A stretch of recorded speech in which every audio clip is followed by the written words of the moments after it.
pessoal, sou o professor Bruno Amorim e estou aqui de volta com vocês para resolvermos mais uma questão dentro da nossa sessão Força de Atrito para os Sagates. A questão de hoje é de número 4, foi extraída do vestibular da PUC-Rio no ano de 2017, prova de inverno. Vamos prestar então atenção no enunciado da questão. Questão 4, PUC-Rio 2017. Um bloco desliza sobre um plano inclinado como mostra a figura. O plano inclinado faz um ângulo θ com um plano horizontal. Existe atrito entre o bloco e a superfície do plano. Considere a aceleração da gravidade igual a g, a massa do bloco igual a m, e o coeficiente de atrito cinético igual a μ. A. Encontre a aceleração do bloco em função de g, μ e θ. B.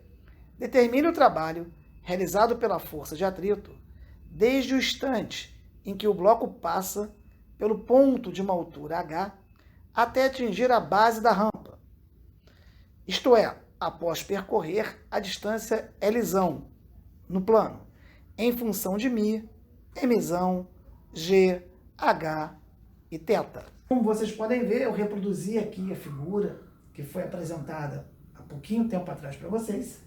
Essa figura tem um bloco de massa m, uma altura h, e dista até a base do meu plano inclinado L. O ângulo do plano inclinado é θ, há uma aceleração da gravidade de módulo g, e há atrito entre o bloco e meu plano inclinado, e o coeficiente de atrito vale μ. A questão pede para a gente qual a aceleração que esse bloco vai estar submetido e qual o trabalho da força de atrito no percurso do meu bloco M, que ele sai de uma altura h e vai até a base do meu plano inclinado. Ou seja, o bloco M vai percorrer uma distância L, e eu quero saber justamente qual o trabalho da força de atrito ao longo desse deslocamento em cima do meu plano inclinado.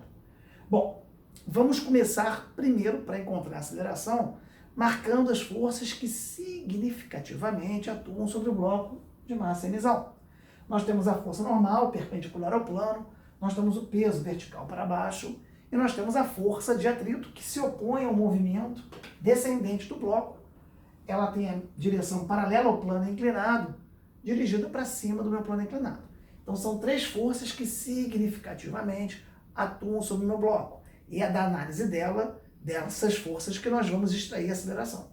Mas antes disso, é importante eu mencionar para vocês, deixar claro, que como o peso não se encontra nos eixos tradicionais que nós usamos para estudar o movimento, e quais são esses eixos?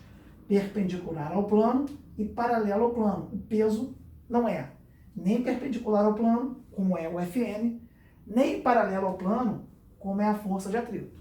Então haverá necessidade de eu decompor o peso num pedaço que seja perpendicular ao plano e num pedaço que seja paralelo ao plano. Posso dizer que o pedaço paralelo ao plano empurra o bloco para baixo. E o pedaço perpendicular ao plano tem um sentido oposto à da força normal. Bom, fazendo esse meu triângulo retângulo aqui com as componentes, e chamando a componente y do peso de py, a componente x do peso de px, lembrando que esse ângulo θ é igual a esse ângulo θ daqui, nós podemos dizer que px, que está em frente ao ângulo, é a componente p seno θ, e py é a componente p cosseno θ. Clássico isso em todo o livro de ensino médio que estuda o plano inclinado. As componentes básicas do peso px e py são apresentadas para o aluno, e em regra a gente não demanda que vocês demonstrem isso ao resolver a questão, apenas que aplique. Então px é mg seno θ, py é mg cosseno θ, e eu também vou ter que entender um pouquinho da força de atrito. A força de atrito é sempre o produto, força de atrito dinâmica, o produto do coeficiente de atrito vezes a força normal. Tá? E nesse caso, se eu olhar aqui para o eixo y, eu sei que a força normal coincide justamente com py, porque no eixo y, o meu bloco não vai ter aceleração. A aceleração dele vai ser ao longo do meu eixo x paralelo ao plano. Então, Fn é igual a py. Mas se py é mg cosseno θ, então a força normal vale mg cosseno θ. Como o φ dinâmico é dado pelo produto do μ pela força normal, então eu posso dizer que meu φ dinâmico é igual ao meu coeficiente de atrito cinético vezes Fn é mi mg cosseno θ. Bom, compreendido isso, nós vamos então aplicar a segunda lei de Newton, que nos diz que força resultante é igual a massa vezes a aceleração resultante para o bloco emissão. Lembrando a vocês que a aceleração do meu bloco vai se dar justamente na direção do plano inclinado. E aí eu tenho que fazer uma força resultante que vai envolver Px e φ. A força resultante vai ser Px menos φ, já que a aceleração resultante vai ter sentido, direção no plano inclinado e sentido para baixo do plano inclinado. Então, vamos lá. Px menos φ é igual a mzinho A. Px é mg seno θ, como eu já expliquei para vocês. φ também é mi mg cosseno θ, eu vou subtrair, isso vai ser igual a ma. Bom, eu tenho massa aqui, massa aqui e massa aqui. Eu posso fazer o que então? Cancelar a massa, que é um fator comum em todas as parcelas da minha expressão. Com isso eu vou ter aqui g seno θ menos mi g cosseno θ igual a aceleração. Botando a aceleração à esquerda e o g em evidência, eu vou ter que a aceleração é igual a g, abre parênteses, seno θ menos mi cosseno θ. Essa já é a solução convencional que relaciona a aceleração em função de g, de mi e de θ. O gabarito oficial apresentou o resultado nesse formato daqui, ó. G seno θ, que multiplica 1 menos mi tangente θ. A minha opinião é que essa é uma forma mais confusa. Não há necessidade nenhuma de você ser obrigado a expressar em função do seno e da tangente. A questão não fala isso. Pede apenas para expressar em função do ângulo θ.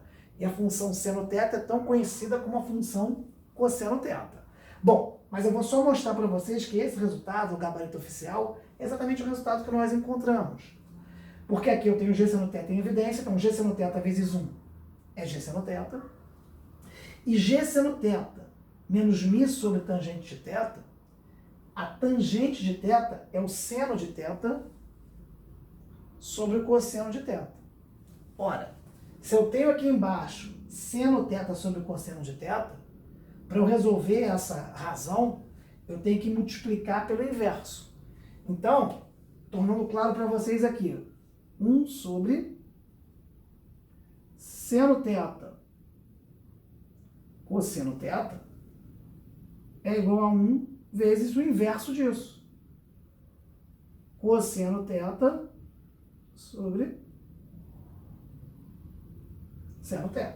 Então, se eu enxergar nesse formato, quando eu multiplicar g seno θ por isso, esse seno de θ cancela com o seno de θ e eu vou ter mi g cosseno θ, que é exatamente o que está aqui.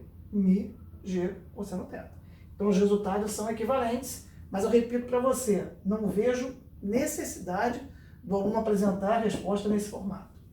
Aqui é mais do que suficiente. Aliás, é mais organizado do que essa forma aqui. Vamos avançar então? Agora eu vou descobrir com vocês qual é o trabalho da força de atrito. Lembrando a vocês que a força de atrito é uma força constante. O trabalho de uma força constante é exatamente o produto dessa força pelo deslocamento que o bloco vai estar submetido. Lembrando a vocês que, nesse caso, a força de atrito tem uma direção oposta ao deslocamento. O deslocamento é para baixo no plano inclinado, a força de atrito está para cima do plano inclinado. E para eu oferecer corretamente o trabalho, então, do FAT, há necessidade de usar o sinal de menos, porque esse trabalho é um trabalho negativo, justamente porque a força que eu estou levando em consideração está se opondo ao deslocamento. Toda vez que isso acontece, o trabalho é negativo. Então, o trabalho do FAT vai ser menos FAT vezes o D. O FAT, eu vou extrair aqui de cima, eu já falei que é mi vezes a força normal, e está aqui, ó, a força normal é mg cosseno θ, então a força de atrito é mi mg cosseno θ. Então vai ficar menos mi mg cosseno θ vezes o deslocamento. No lugar do D, o deslocamento, usando a terminologia que a questão ofereceu, é o próprio L. Mas a questão não quer que você apresente a resposta em função do L. Eu vou então pedir para vocês atentarem para cá, que eu vou relacionar justamente o L com H, que a questão quer que você expresse em função de H. No nosso triângulo retângulo aqui, o seno de θ é igual a H, cateto oposto sobre hipotenusa, H sobre L. Se eu quiser isolar o L, para jogar na expressão, eu vou ter que meu L é H sobre seno θ. Bom, é o que eu fiz aqui com vocês, tá? Então, no lugar do L, eu botei H sobre seno θ. E isso aqui vai ficar menos μmg. Cosseno θ sobre seno θ é igual a cotangente de θ. Essa é a expressão trigonométrica que representa o cosseno sobre o seno. Então, eu poderia oferecer como resposta menos μmg h vezes cosseno sobre seno, cotangente de θ. De onde eu tirei isso? Exatamente daqui. Se a minha tangente de θ é seno de θ sobre cosseno de θ, a cotangente é o inverso da tangente. Portanto, a cotangente de θ vai ser cosseno de θ sobre seno θ. Exatamente a expressão que eu coloquei aqui. Lembro a vocês que o gabarito oficial nos ofereceu a seguinte expressão: trabalho de FAT é menos μmg h sobre tangente de θ. Ora, essa nossa relação daqui explica o motivo. Se cotangente de θ é 1 sobre tangente de θ, na hora que eu botei aqui a cotangente de θ, eu poderia muito bem substituir a cotangente de θ por 1 sobre tangente de θ, o que iria dar exatamente essa expressão. Então, ou você bota menos μmg h cotangente de θ, ou menos μmg h no lugar da cotangente de θ, 1 sobre tangente de θ, que dá essa expressão daqui. Então, os dois resultados são apresentáveis como resposta final de uma bonita questão toda literal. Espero que vocês tenham compreendido. Se gostaram, curtam, compartilhem, dêem a dica para os colegas de vocês, se inscrevam no canal, ativem o sininho, assistam as videoaulas anteriores e continuem assistindo as nossas próximas videoaulas. Forte abraço a todos, repitam comigo o nosso lema: eu vou passar.